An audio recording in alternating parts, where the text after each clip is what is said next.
Eu sou de família católica, minha família toda é católica. Meus pais, até hoje. Minha mãe até ela entrou em crise de consciência quando eu entrei para o Espiritismo, porque eu comecei a escrever livro, fazer palestra, e ela falava assim, mas meu filho, agora eu tenho, você acredita em reencarnação, eu leio o que você escreve, eu acho que você está certo, mas eu continuo católica, como é que fica? Né?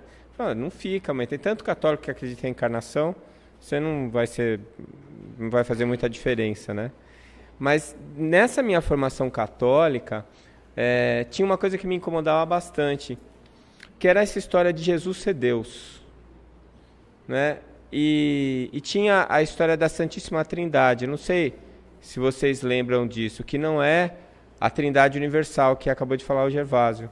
A Santíssima Trindade era assim, que é o Pai, o Filho e o Espírito Santo. Quando a gente faz o sinal da cruz, era o Pai, o Filho e o Espírito Santo, dizendo que era a mesma coisa.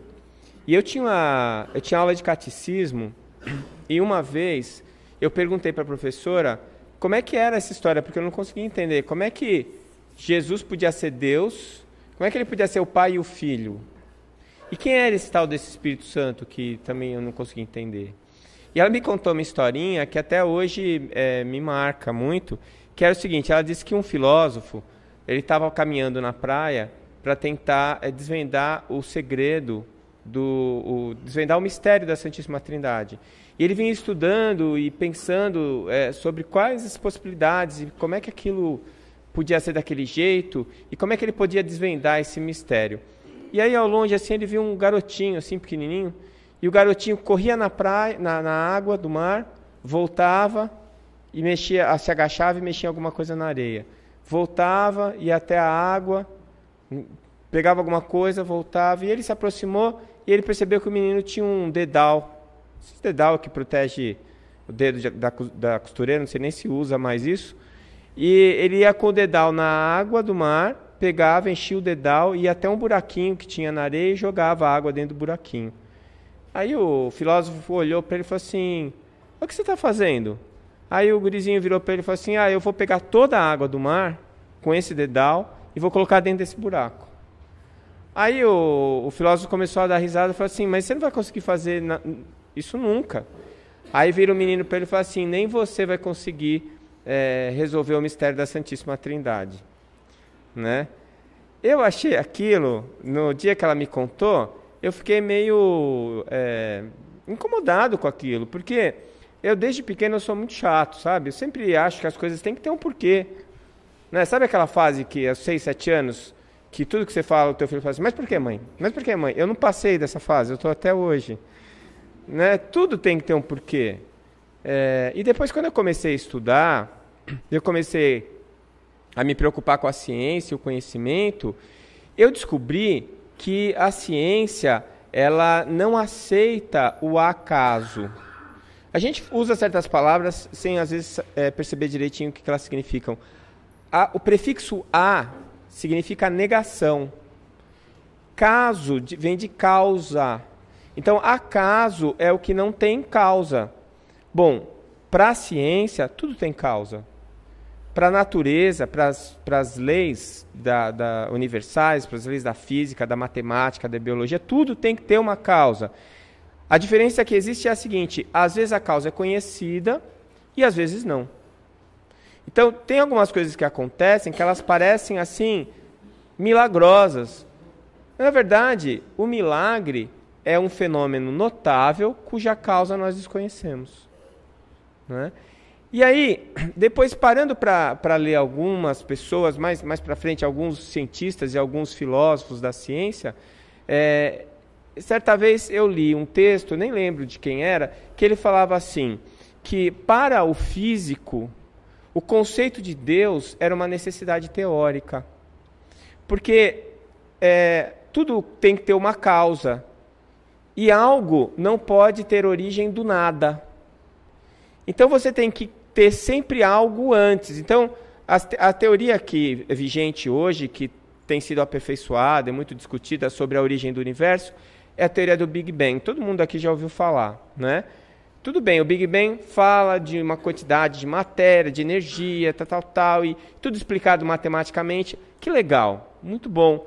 Mas e o que tinha antes do Big Bang? Ah, não tinha nada. Se não tinha nada, da onde surgiram os elementos que provocaram o Big Bang? Então você vê que a própria ciência precisa de uma causa sempre. E aí o conceito de Deus entra como causa primária, né, de todas as coisas.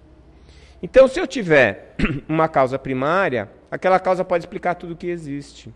Eu tenho a necessidade teórica de incluir uma causa primária, mesmo que eu utilize essa causa apenas como um conceito, né? Então, quando eu encontrei o Livro dos Espíritos e fui ler pela primeira vez, eu já era médico, eu estava fazendo pós-graduação, eu já tinha algumas coisas na minha cabeça, e aí eu fui ler, na primeira parte, no primeiro capítulo, na primeira questão, alguém sabe qual é a pergunta?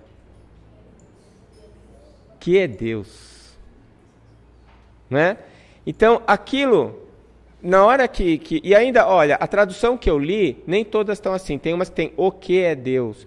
Na tradução que eu li era que é Deus, não tinha um artigo, nem quem, nem o que, era que é Deus. E aí vem a resposta, causa primária e origem de todas as coisas. Pronto, eu já era espírita. Na primeira questão do primeiro do livro, da primeira parte, por quê? Porque aquilo era um conceito científico que era colocado de uma maneira muito clara e que é uma necessidade teórica. Agora, eu pergunto para vocês, vocês conseguem... Nem todo mundo interpreta essas duas palavras desse jeito, eterno e infinito. Eu interpreto assim, ó, infinito. O que é o prefixo in? O que ele significa?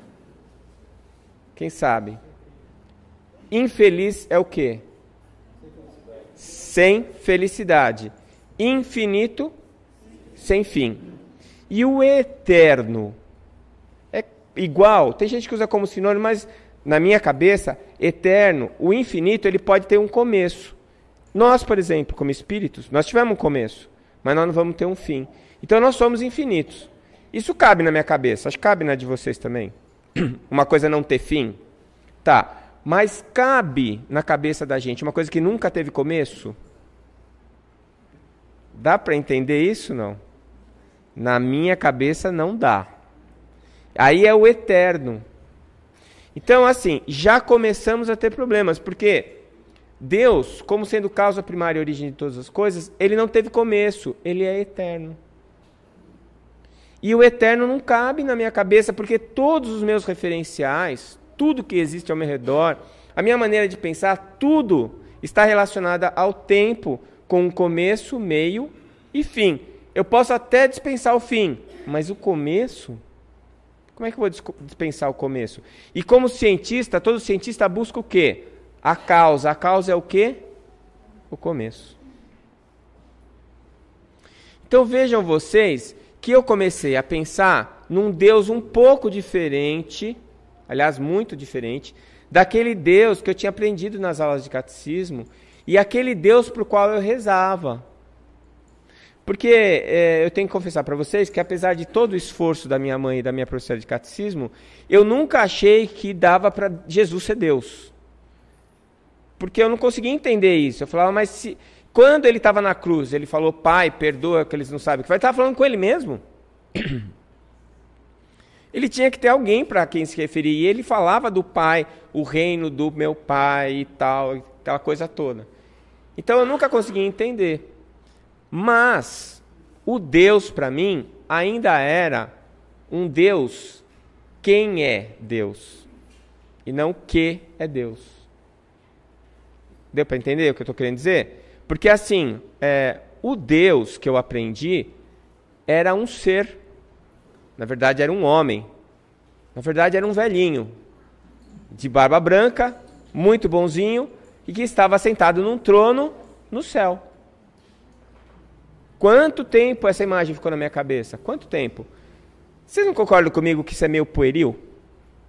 Que a gente já tem uma certa maturidade para a gente tentar evoluir esse conceito?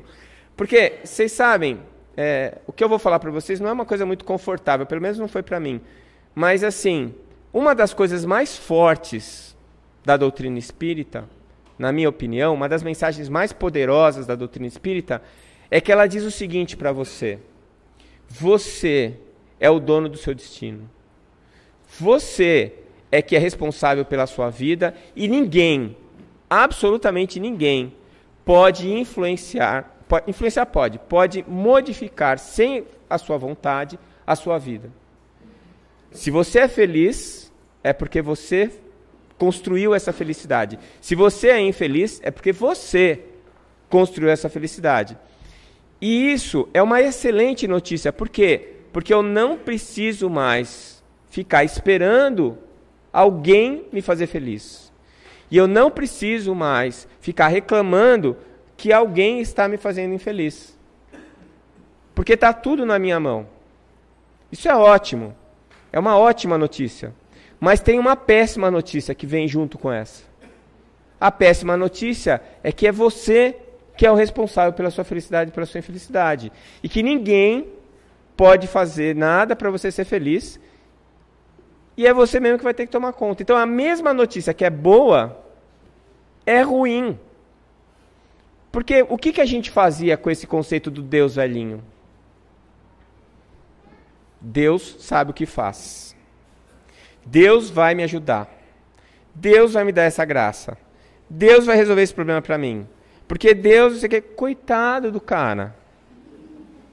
Você já imaginou todas as almas do universo, e eu acho que devem ter muitos universos, todo mundo falando na orelha dele, e pedindo um carro, uma casa, pedindo uma graça, pedindo um... Concorda que tem alguma coisa errada aí?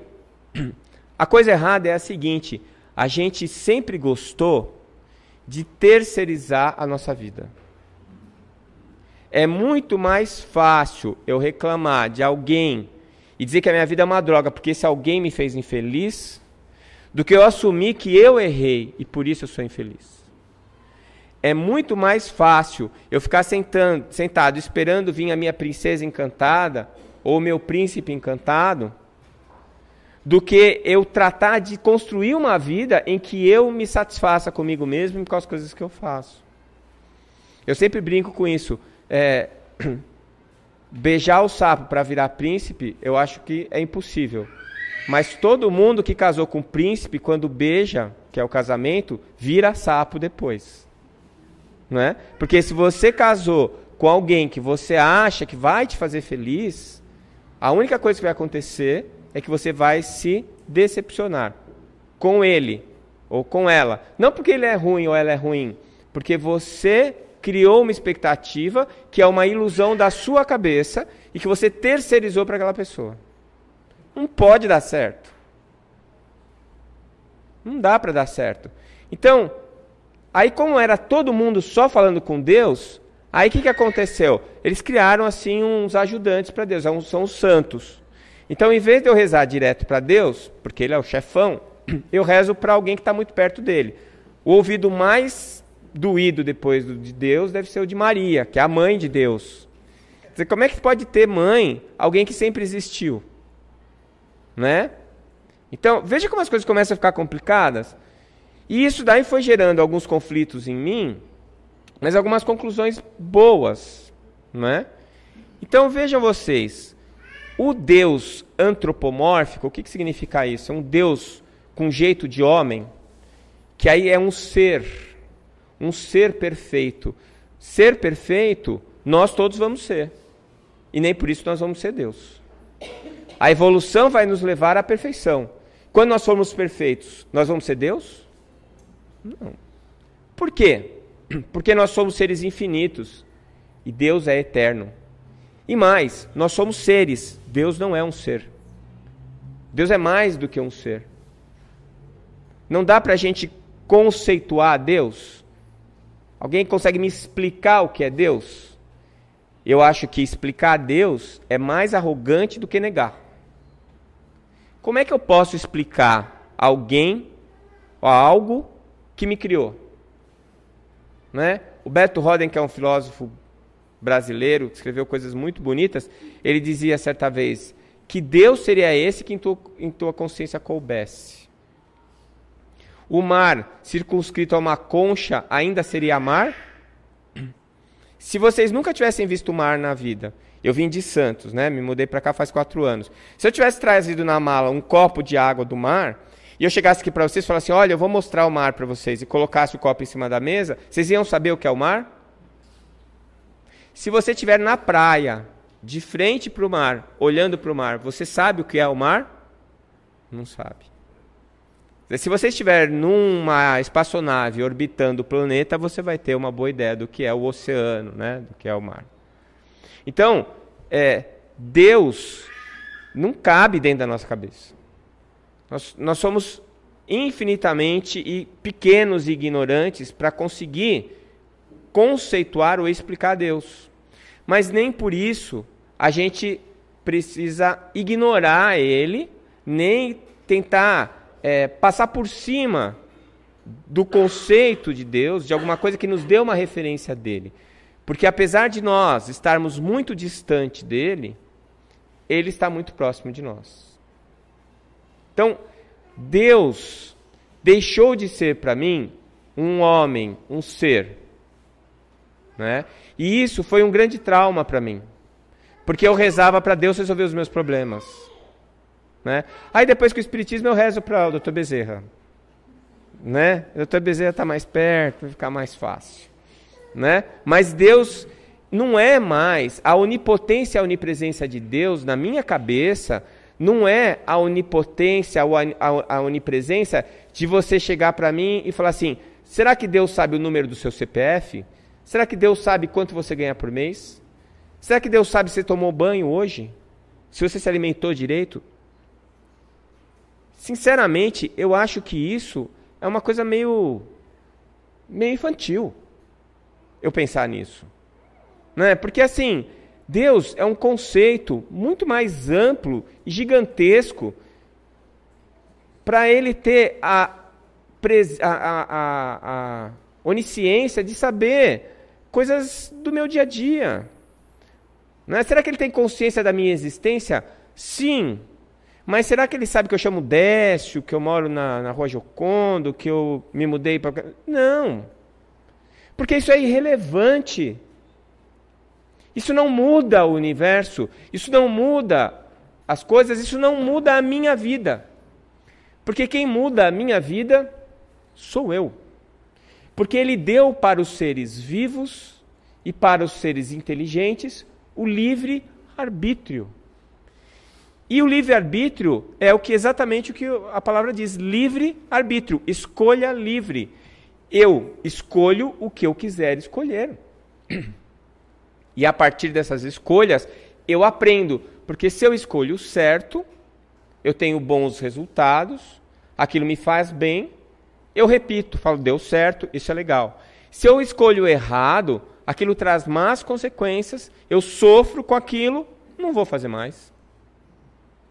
Né? Então, a tentativa e erro, ela é o produto do meu livre-arbítrio. E é o mecanismo pelo qual eu aprendo. E aprendendo, eu evoluo. Evoluindo, eu vou ampliando a minha consciência. Quanto maior a minha consciência, mais eu percebo, mais eu amplio o meu livre-arbítrio, maior é a responsabilidade dos atos das coisas que eu escolho.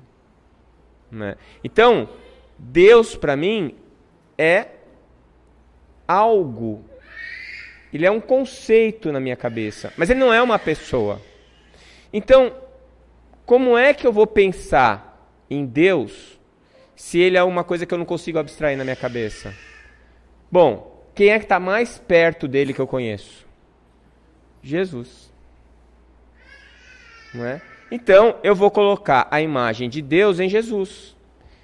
E onde é que fica, o Espírito Santo? De vez em quando aparece alguém que traz mensagens de Deus. Né? Quem é que falou com Maomé? Como é que Maomé recebeu as mensagens? Mediunidade ou não? Eu estou errado? Foi mediunidade. E quais os outros profetas todos que vieram, que trouxeram mensagens? Mensagens de Deus. Eram médiuns que estavam manifestando a presença de espíritos. Então, os espíritos do bem é o Espírito Santo. E se fosse um espírito perturbado, primitivo, aí já é o demônio, é do outro time, já não é com a gente. Então, vejam bem, 3 coisas difíceis. A única coisa fácil da gente entender era Jesus, porque ele estava encarnado, era ele, estava lá, todo mundo viu. Ele mudou a história do planeta, é antes e depois dele. Tem um monte de coisas sobre o que ele escreveu, ele ensinou um monte de coisa pra gente, fácil. Bom, vamos atrelar o conceito de Deus, que ninguém vai entender mesmo, e vamos colocar o Espírito Santo junto, Santíssima Trindade. E aí, se alguém perguntar, você fala que é impossível. Aí conta a história do menininho na praia. Não é? Será que a gente ainda não pode resolver esse problema? Será que a gente ainda não tem condições de dividir essas 3 coisas? Eu acho que tem. Entender Deus? Não. Né? Eu acho que o máximo que a gente pode chegar de Deus é exatamente o que está na primeira pergunta, é a resposta que está na primeira pergunta da primeira parte do Livro dos Espíritos. Que é Deus? Origem e causa primária de todas as coisas. Pronto. O resto é com a gente. E o meu referencial? Jesus. Por quê? Porque é o chefe do planeta, porque ele está em contato conosco, porque ele já esteve encarnado aqui, que aliás deve ter sido muito doloroso. Todo mundo fica lamentando, né, a crucificação. Ele devia estar bem feliz no dia da crucificação, porque estava indo embora e tirando do sapato 24, o pé 42 dele. Né? Agora, encarnar deve ter sido muito, muito, muito difícil para um espírito que já estava vivendo num plano que não tinha nem matéria. Ele vinha descendo, descendo, descendo, descendo, descendo, até chegar num plano de luz coagulada, de matéria materializada, como é desse nosso planeta. Esse sacrifício de Jesus demonstra o que é um amor incondicional. Um espírito que não tem mais o que evoluir, um espírito que já está numa outra condição, fazer um esforço desse, e ainda assim, né? Como deve ser chato você estar do lado de pessoas que você ama e que não entendem droga nenhuma do que você está querendo falar, né? Você vê a pessoa fazendo bobagem, você vê a pessoa errando. Todo mundo deve ter um exemplo desse aqui em casa, na família. Você vê que o cara está tomando um caminho errado, que ele vai se esborrachar, vai dar tudo errado na vida dele. Você fala, ele menospreza, ele dá risada, ele te xinga, ele fala que você não sabe nada, que você é careta, que é isso, que aquilo. Depois, quando a coisa acontece, né, e tudo vai por água abaixo, aí fala assim, puxa, bem que ele falou. Às vezes fica até com raiva, fala, ele me botou praga. Né? Não era para acontecer, ele botou praga, deu tudo errado. Quer dizer, tem gente que aprende, tem gente que não aprende, né? A gente vai batendo a cabeça na parede até o dia que a gente resolve parar de bater a cabeça na parede e descobre que não é legal. Né? De qualquer maneira, ele é uma excelente referência.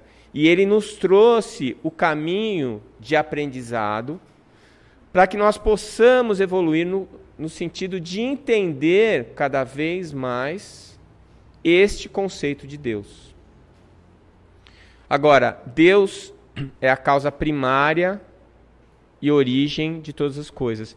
Ele não é a causa imediata de todas as coisas. Então, tudo que eu perguntar para você, e perguntar assim, quem criou isso? Você falar, Deus criou, não está errado. Mas não é a tradução mais pura da verdade. Por exemplo, Deus criou essa casa? Foi Deus que criou? Ele criou o pedreiro, ele criou o planeta, então ele criou a casa. Causa primária. Ele não veio aqui, botou o tijolo, não foi. Nem veio aqui e fez assim, plim, e nasceu, a casa ficou pronta.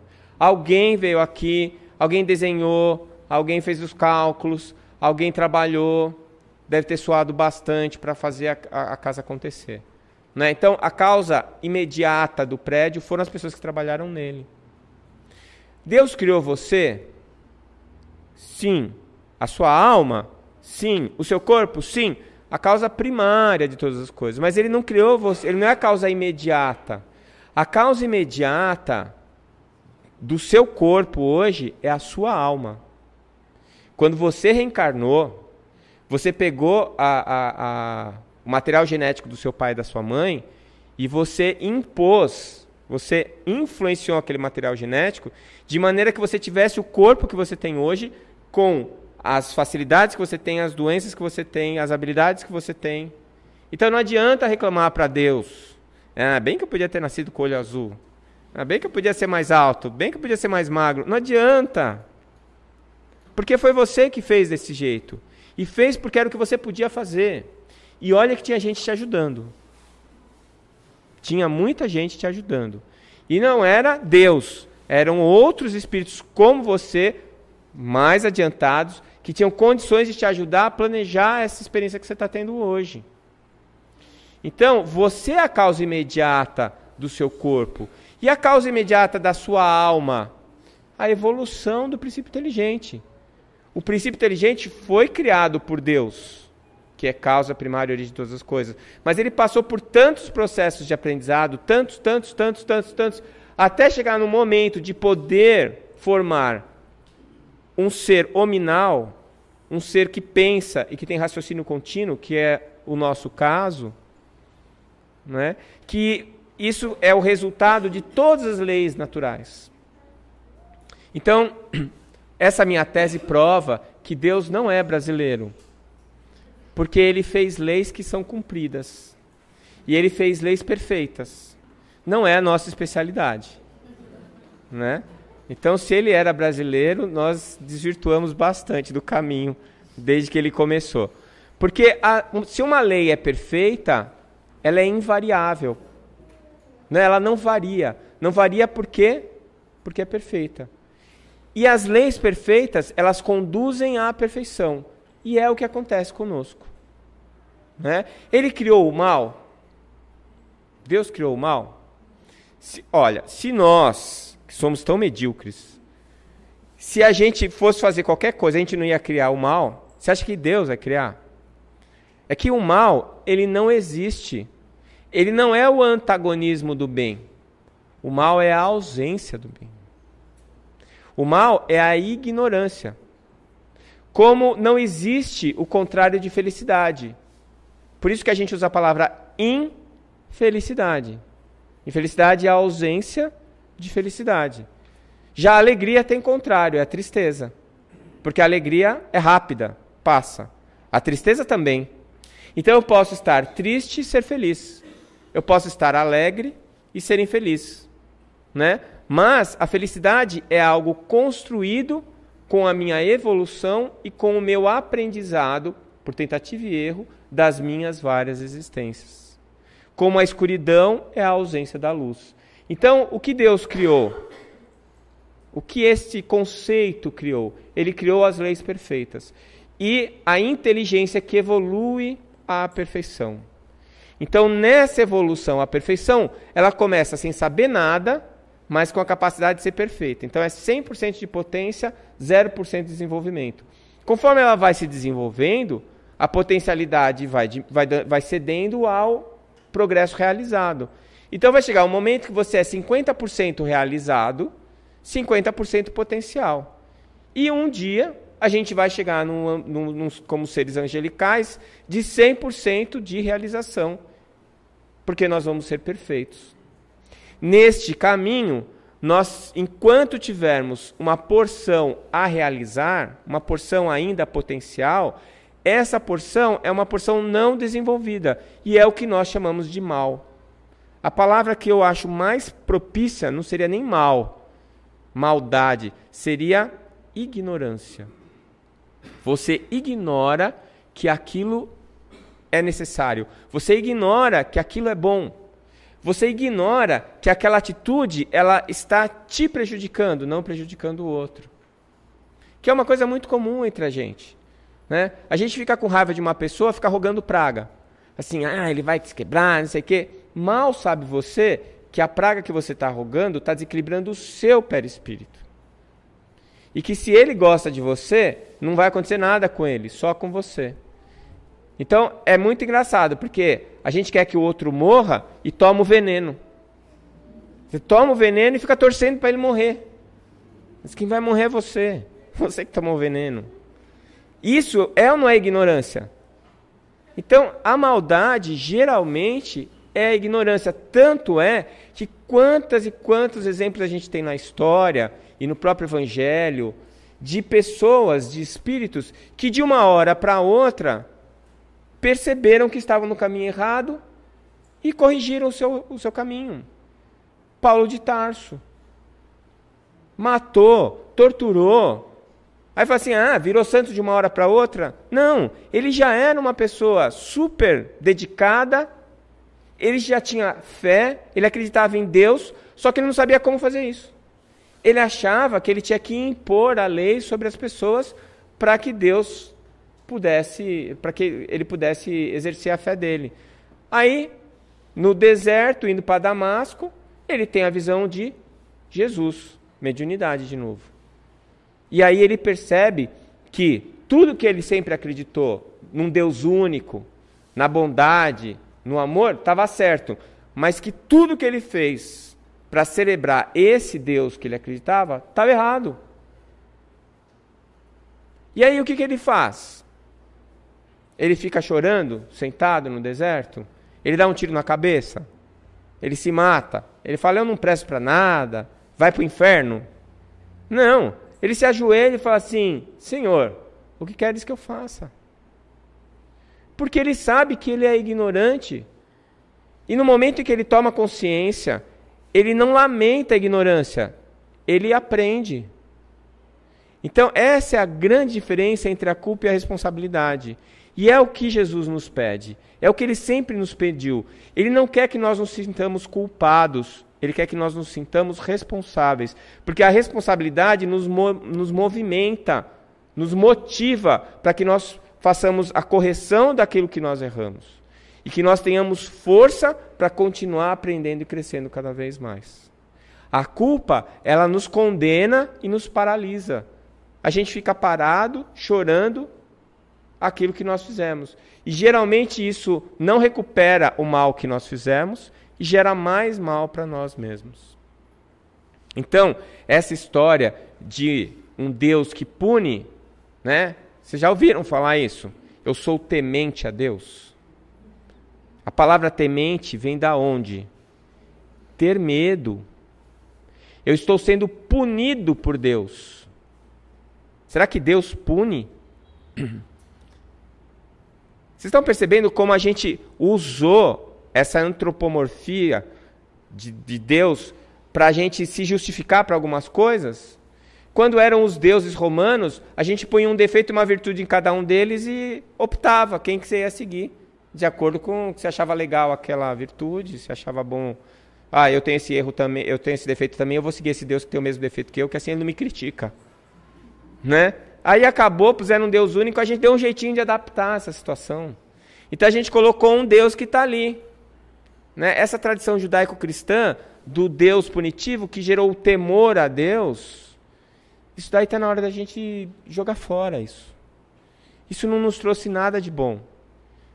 Na pior das hipóteses, a gente deposita tudo na mão de Deus, né? Como é que tinha uma musiquinha que cantava na igreja, né? Coloca na mão de Deus e vai. Vai para onde? Se colocou tudo na mão de Deus, você não vai para lugar nenhum. Não é? Ele já botou todas as coisas, já arrumou tudo bonitinho. É você que tem que ir, meu Deus. Não é? Pega da mão de Deus e vai. Aí sim, tinha que mudar aquela musiquinha lá. Não é? Porque é você que faz o seu caminho. Sabendo que você vai errar. Mas tendo disposição para começar de novo quando você percebeu que errou. Tendo disposição para pedir perdão para as pessoas que você prejudicou. Sem ficar se lamentando pelos erros cometidos, mas se arrependendo deles. O arrependimento é um processo, é uma parte importante do processo de aprendizado. A gente só aprende depois que a gente erra. Então, a gente erra, percebe que errou, reconhece o erro, se arrepende, tenta corrigir o erro e aí nós aprendemos. Numa situação semelhante lá no futuro, nós não vamos fazer de novo o mesmo erro. Então, a minha proposta hoje para vocês é deste Deus conceito. Não um Deus ser, não um Deus pessoa. Um Deus causa primária e origem de todas as coisas, que não cabe na minha cabeça. Mas Jesus cabe na minha cabeça. As palavras dele cabem na minha cabeça. Os conceitos que ele trouxe cabem na minha cabeça. E se eu seguir esses conselhos, se eu seguir essas informações, essas orientações, um dia eu vou estar diante deste Deus conceito e vou conseguir compreender o que ele é, ou o que ele é. Vou conseguir compreender que ele é e como tudo acontece em todos os lugares, né? Vou conseguir compreender que o tempo não existe, porque ele é eterno e ele sempre existiu. Vou conseguir compreender como ele arquitetou um universo de leis perfeitas que, de uma maneira ou de outra, apesar do meu livre-arbítrio, eu vou acabar dando certo. Por mais decisões erradas que eu tome na minha vida ou nas minhas vidas, as leis naturais me colocam de volta no rumo. Como pastor que vê a ovelha saindo do rebanho e dá uma cutucada no rosto dela com a vara para ela voltar para o rebanho. Porque a cutucada dói, mas se ela sair do rebanho, ela se perde. Se ela se perder, ela morre. Então, quando a gente se desvia da lei, essa lei tem uma reação, essa reação nos dá um tranco e a gente volta para o caminho. Então, esse Deus, né, que depois de todas essas reflexões, eu parei de rezar para Deus. Eu rezo para Jesus, que é mais fácil. E quando eu estou muito apurado, eu rezo para o Dr. Bezerra. Está mais pertinho um pouquinho que Jesus, né? Mas eu não deixo de pensar em Deus, porque eu não consigo entendê-lo, mas eu já posso senti-lo. E aí, quando você vê um pôr de sol de Campo Grande, por exemplo, quando você vê aquela lua cheia, quando dá a lua cheia que aparece no final da Afonso Pena, aquela lua que é deste tamanho, que dá até um ataque cardíaco, que parece que o mundo vai acabar de tão grande que ela é, aí nessa hora você sente Deus. Porque a gente não entende Ele, mas a gente sente, porque Ele faz parte da gente. Nós fazemos parte dele, na verdade. Nós existimos e nos movemos em Deus. Então ficou mais legal esse Deus conceito, e ficou mais fácil para mim conversar com esse Jesus que está muito mais perto de mim e que me entende mais, porque ele me viu e ele está me ensinando, está tentando me ensinar o caminho certo para eu ser feliz, né? Então, com isso eu encerro agradecendo a paciência de vocês e essa consideração toda aí que eu tenho certeza que eu não mereço, mas que me traz muita gratidão no coração. Muito obrigado.